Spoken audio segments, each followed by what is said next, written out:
Previous ఎపిసోడ్లో Sung Jin Woo dream castle enter అయ్యి intense battle start చేశాడు. మరి నిన్న రిలీజ్ అయిన ఎపిసోడ్ 8లో 100th ఫ్లోర్ రీచ్ అయ్యాడా?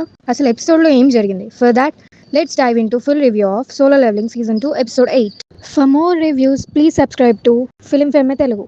ఎపిసోడ్ 8 చూసాక మనకి తెలిసేది ఏంటంటే మన సర్ జిన్వూ గారికి గర్ల్స్లోనే కాదు డీమోన్ గర్ల్స్లో కూడా ఫ్యాన్ ఫాలోయింగ్ మామూలుగా లేదు అని. అండ్ వింగ్ డాన్స్ కొరియన్ షోర్స్ని ఇన్వైట్ చేయడం స్టార్ట్ చేశాయి. దాన్ని స్టాప్ చేయడానికి జపాన్లో ఉన్న లార్జెస్ట్ గిల్తో కొలాబరేషన్ ప్లాన్ చేశారు. ఈ మూవ్ చూస్తే నెక్స్ట్ ఎపిసోడ్స్లో ఒక మ్యాసివ్ బ్యాటిల్ ఎక్స్పెక్ట్ చేయొచ్చు. ఫైనల్గా జిన్వూ 100th ఫ్లోర్ రీచ్ అయ్యి లాస్ట్ 10 minutesలో డీమన్ బరంతో ఉండే ఫైట్ మాత్రం ఒక రేంజ్లో ఉంది. 1 second ఏంటి మన హీరో కంటే విలన్ డామినేట్ చేస్తాడే అన్నట్లు అనిపించింది. బట్ ఫైనల్గా మన హీరోకి ఉన్న రిమైనింగ్ ఎనర్జీని ఎక్కడ యూజ్ చేయాలో అక్కడ పర్ఫెక్ట్గా యూజ్ చేసి డీమోన్ని డిఫీట్ చేస్తాడు. అండ్ ఆల్సో ఇచ్చిన ప్రామిస్ని నిలబెట్టి ఎస్ఎల్కి ఏం కాకుండా ఫైట్ ఫినిష్ చేస్తాడు. నేనైతే నెక్స్ట్ ఎపిసోడ్స్లో మన జిన్వూని ఎలా చూపించబోతున్నారు, తో జరిగే ఫైట్స్తో జిన్వూ జాయిన్ అవుతాడా లేదా అనే దానికోసం ఈగర్గా వెయిట్ చేస్తున్నాను. మరి మీకు ఎలా అనిపించిందో కామెంట్ చేయండి. See you until next time.